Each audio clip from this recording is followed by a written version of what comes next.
Good morning, viewers, and welcome to today's podcast with Dr. Marinos Pericleous.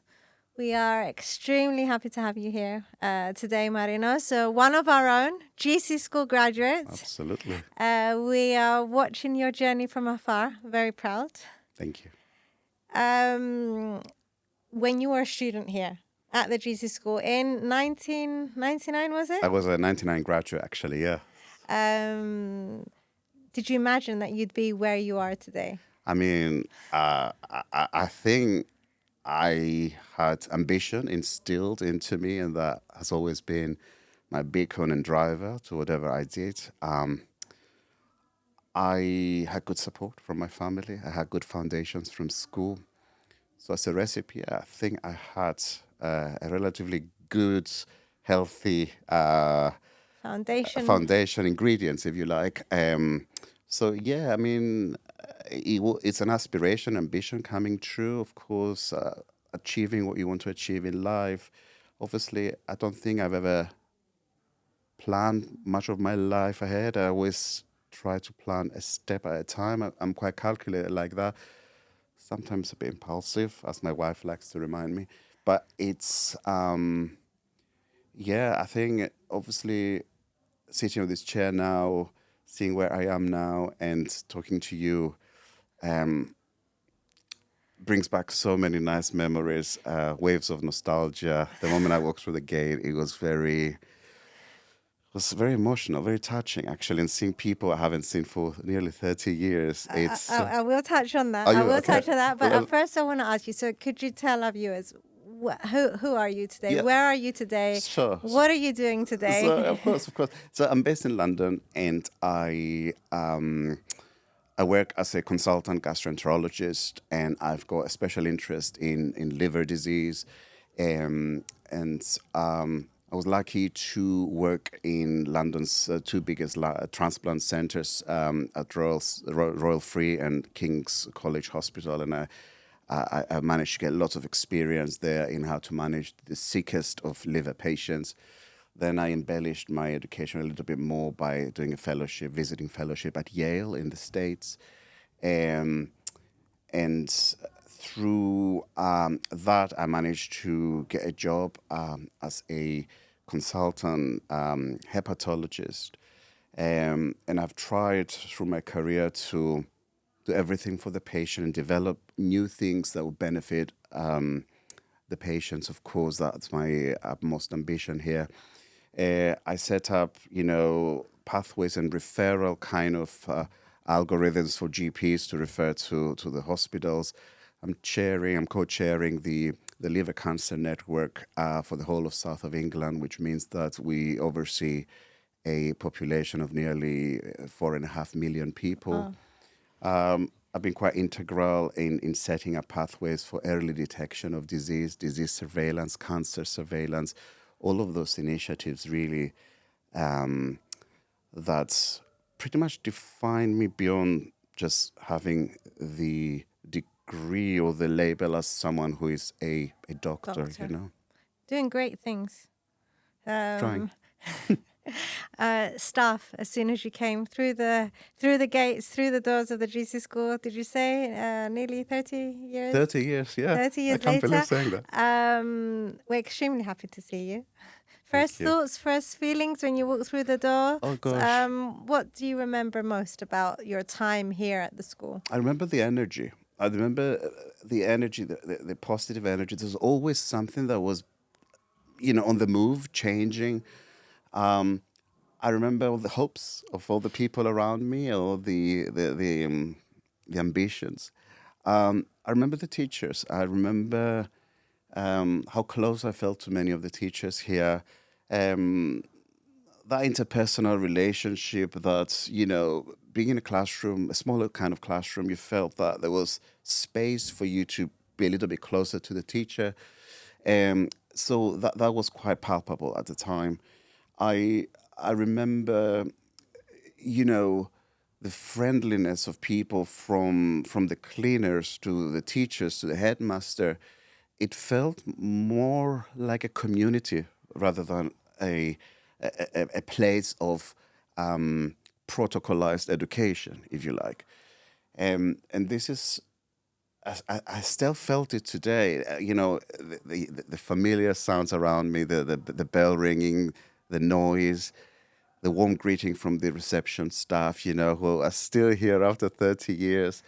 I think every few steps you were taking, somebody was just there to give you that warm It's hug. incredible. It's incredible. I couldn't. I was quite amazed to see that so many people are still around, which means that it was more than me that actually embraced the values of the school and what it embodies, really.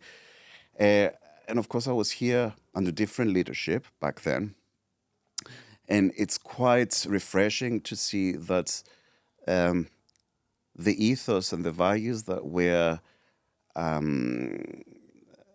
determined by the previous leadership still resonate today and still and are still seen in every corner of this school. It's actually fascinating. And huge changes and innovations, Yes. and to the school since you were here last. Definitely. Were there any moments that influenced your journey while you were a student here at the school? There were plenty of moments that influenced my journey. Obviously, one of the reasons that school felt so special for me, beyond the teachers, it was my very close-knit group of friends that I still have from the school. And they have been my support network, for so many years after that, sharing the same memories, the same derivatives, if you like. But it would be unfair if I didn't mention, that I had 2 or 3 teachers that I really looked up as role models, especially not because of what they taught, but sometimes how they taught and how they conducted themselves, their communication skills, generally, the art of teaching and education, just learning from them, not just the subject.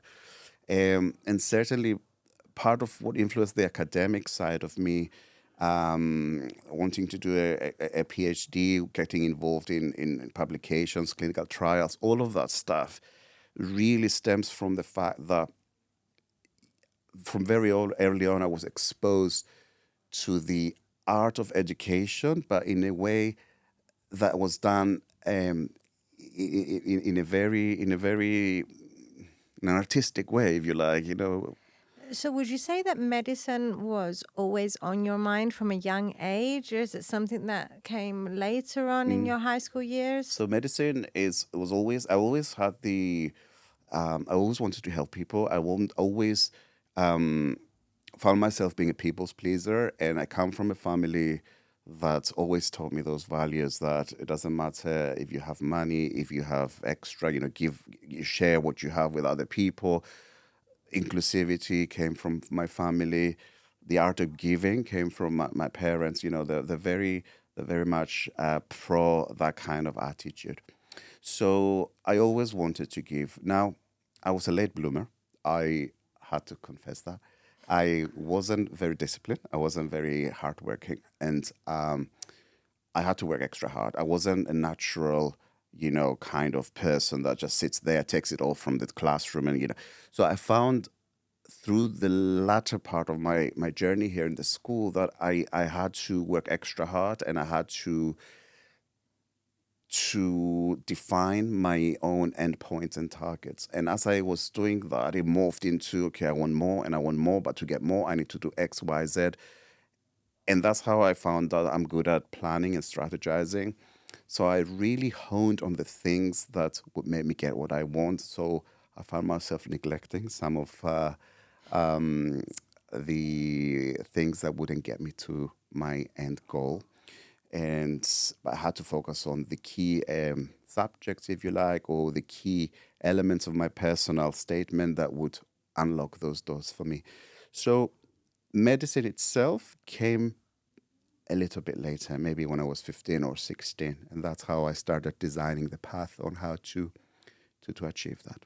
And to select your subjects and extracurricular activities, I'm assuming, that were related to science and Exactly. So volunteering. Were you involved? yeah, I was volunteering. I was doing lots of volunteering for people with special needs. I was visiting lots of centers, looking after old people's centers, care homes, things like that. I spent lots of time at Christus de Ioannou Foundation. I remember I do enjoy my music, so I used to take my flute and entertain people. It was quite nice actually. So it was yeah. So I thought these were the important things that one needed to do to achieve the end goal, and I did lots of that. It was nice. We have to talk about the music for a little bit, and then we can Okay. go back to the medicine. All right, go on.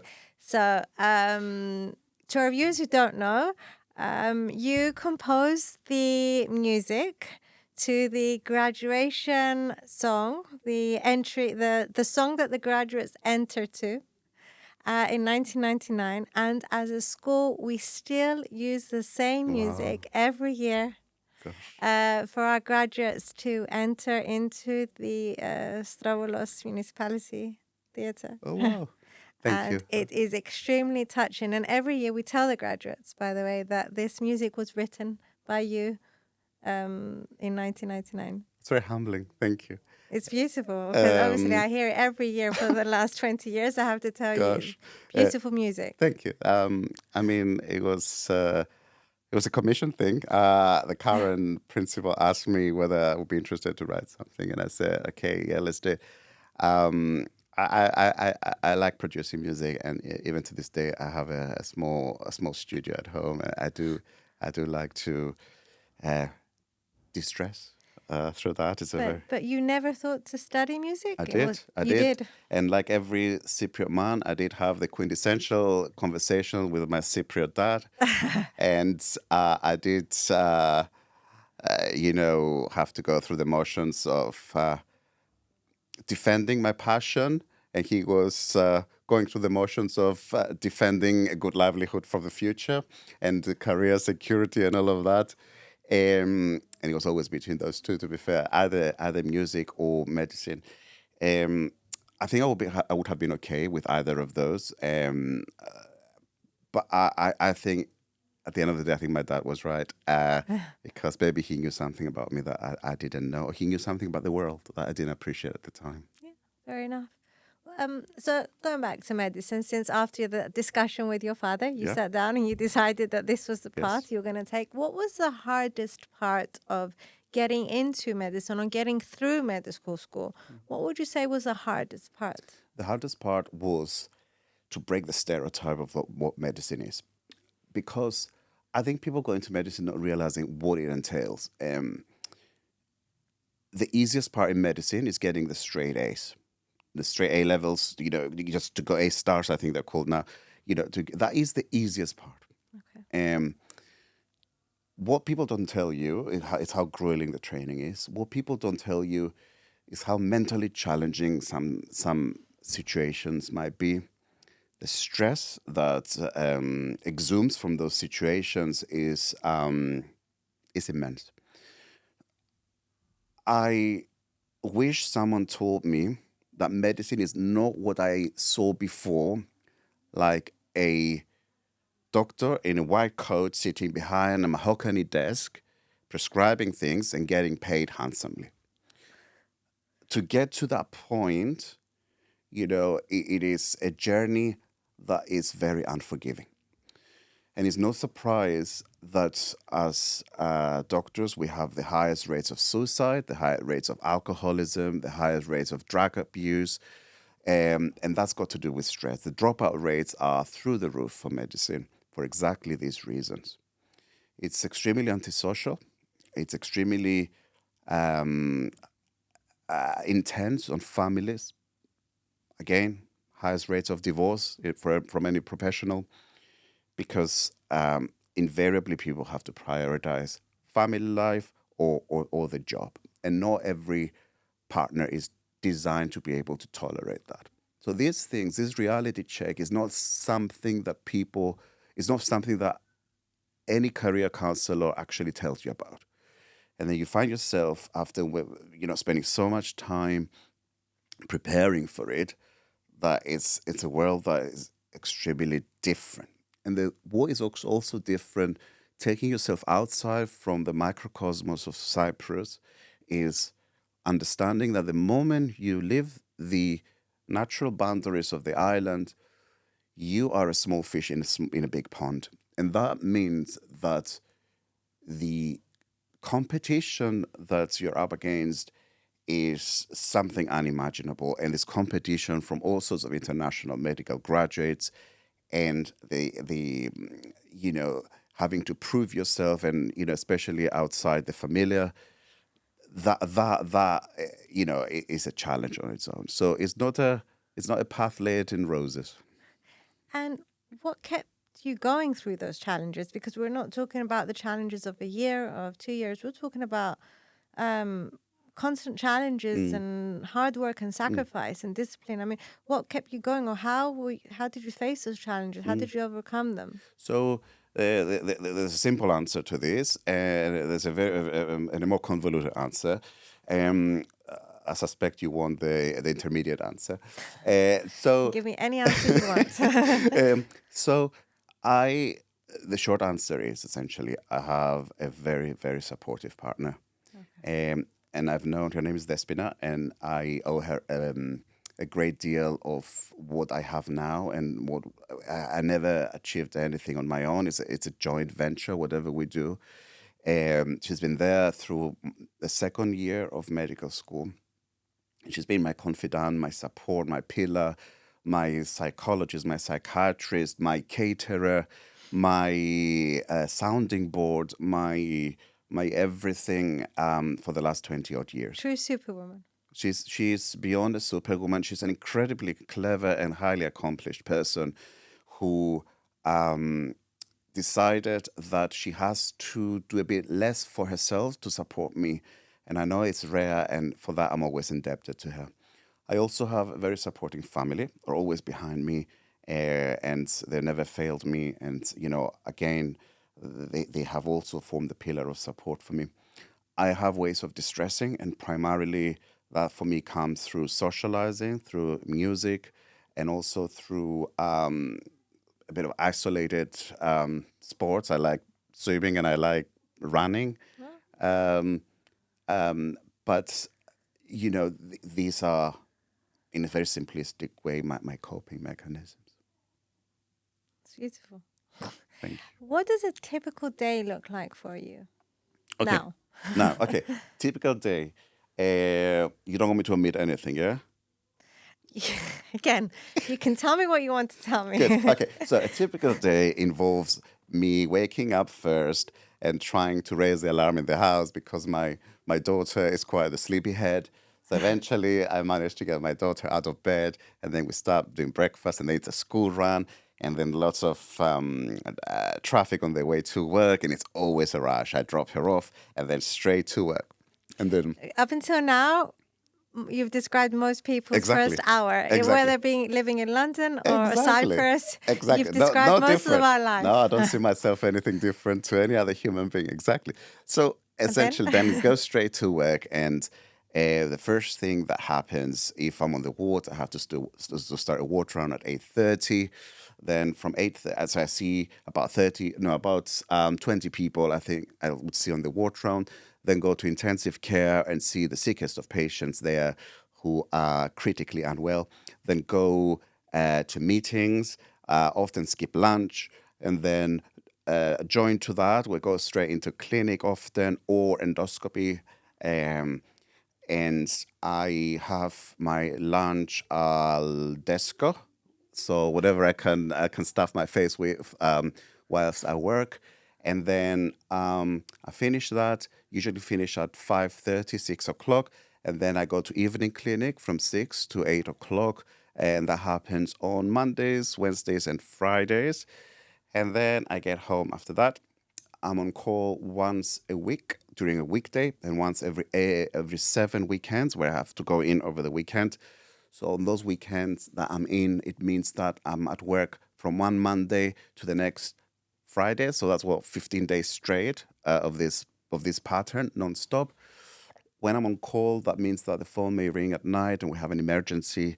Usually our emergencies involve people who have life-threatening bleeding, especially from the upper gastrointestinal tract or low below, and then we go to support with emergency endoscopy to stop those emergencies from materializing. And if that happens, that doesn't mean that the next day's activities get cancelled. If you have a clinic, if you have a ward run, if you have endoscopy, that carries on. So it's not unusual to have like a 24-hour straight kind of day, and then that doesn't stop. It can be relentless.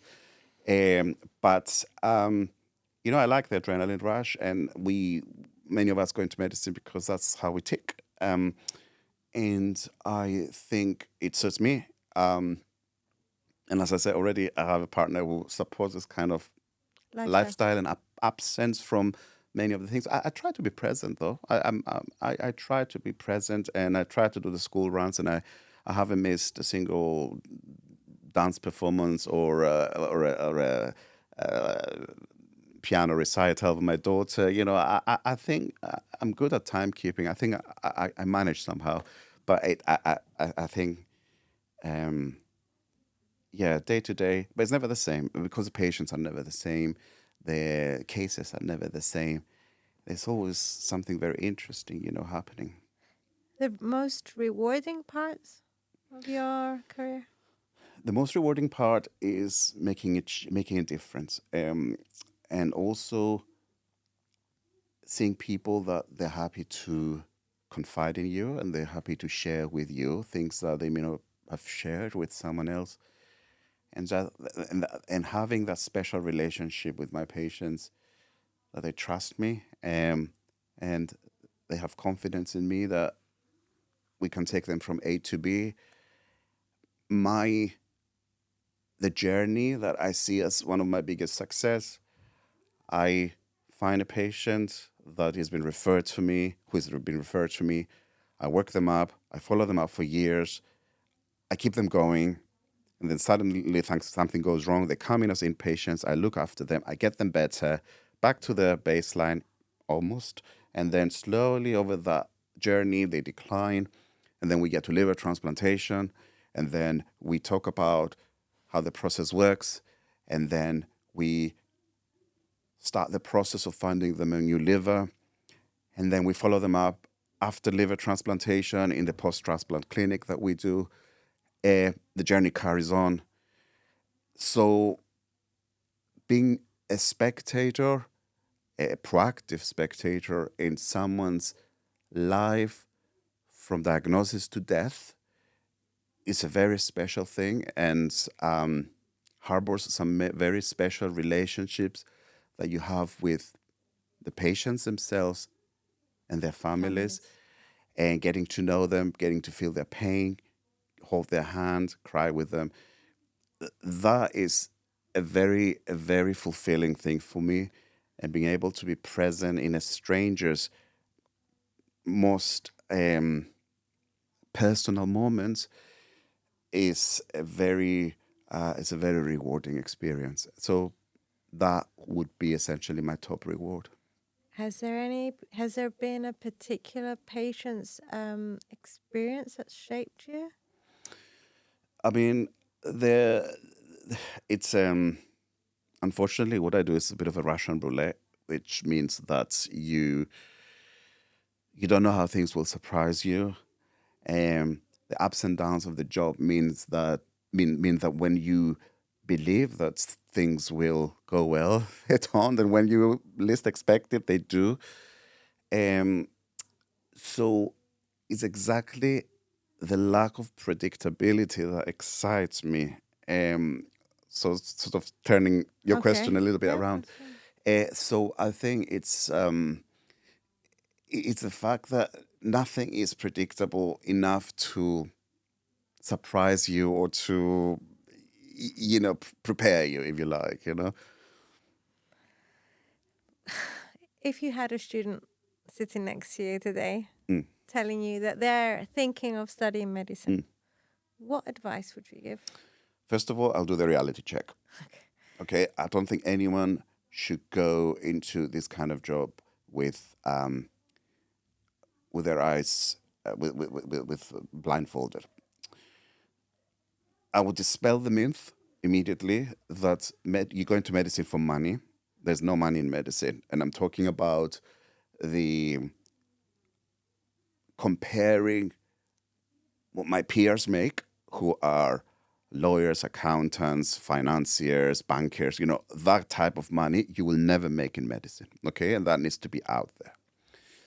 The other thing I would advise them, once they can see beyond these two things, that they should definitely go for it. It's a very rewarding job. If they want career security, they will get that. If they want to get many transferable skills, they will get that. If they're in the business of helping people, and that's what makes them keep going, they should definitely go for it. I would prepare them and tell them about the hard work. Of course, getting the A levels is only the first step, but it is important to know what the journey ahead is, and because it's often the type of job that once you cross the Rubicon, you have invested so much time, money, effort in it, that often people may feel trapped into their choices. That should never be a thing. That's what I keep telling my daughter. She can always change careers. She can do this and that. That life is not linear. But it is often the case that people feel trapped into it. So I think coming always from a point of care, this is a few things that I would advise, good and bad, but it all depends on what they want. But they should know what it isn't, and also what it is. So the reality check, I think you said it. You said it perfectly there. You said A levels subjects first step. What else can you do while you're at school to prepare for this journey? Yeah. So the act of volunteering is an art form that needs to be done without force and without prescriptions. So the ask, unfortunately, these days is to do more and more to prove yourself. And again, is probably because you're playing on a much bigger chessboard than the confines of the island. And that needs to be realized. So how do you prove yourself? You prove yourself by doing volunteering, by showing evidence of teamwork, by showing that you can work under duress and stress. And that is a particularly important attribute that needs to be there if you're to survive in medicine. And also that you're a balanced individual. And that comes from creating healthy outlets through which you can channel your stress. And the school, with the clubs and with the societies and all of that can provide these avenues of decompression. But certainly there are things to be found outside school, through friendships, through volunteer groups, through NGOs, through work experience and things like that. But like I said, the work experience is particularly important. A bit of a headache for most people, a bit of a tick box for others.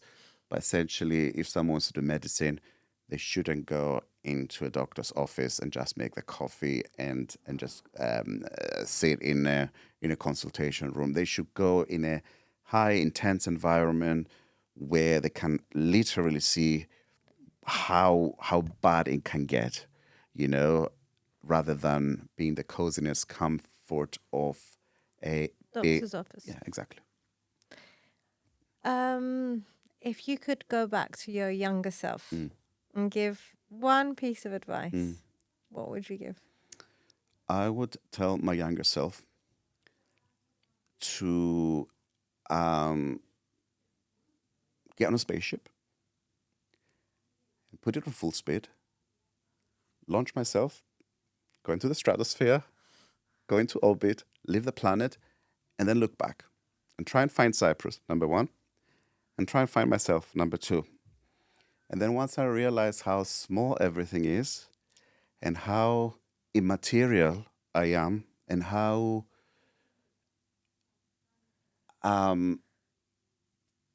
insignificant my presence is to the wider plan of the cosmos, then I will realize that I shouldn't stress too much.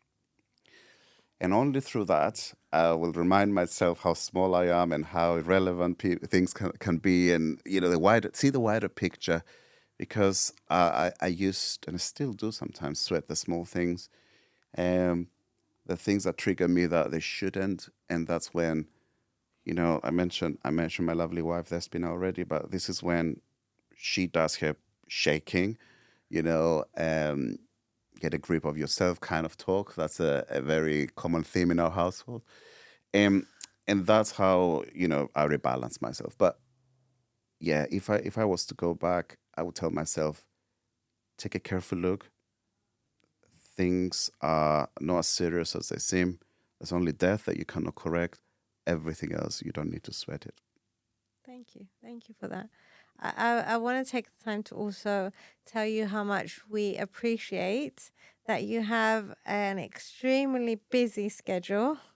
You came to Cyprus for just a few days and you're here back at the GC school on a podcast with us, and sharing your experiences and your knowledge. And for that, we are grateful. No, of course. It was an absolute pleasure. I'm also grateful for the invitation. I know you had to chase me a little bit, and I know that I messed you around a little bit with the times. And for that, I'm very grateful for your tolerance and understanding. But it was obviously it's a very important trip down the memory lane for me.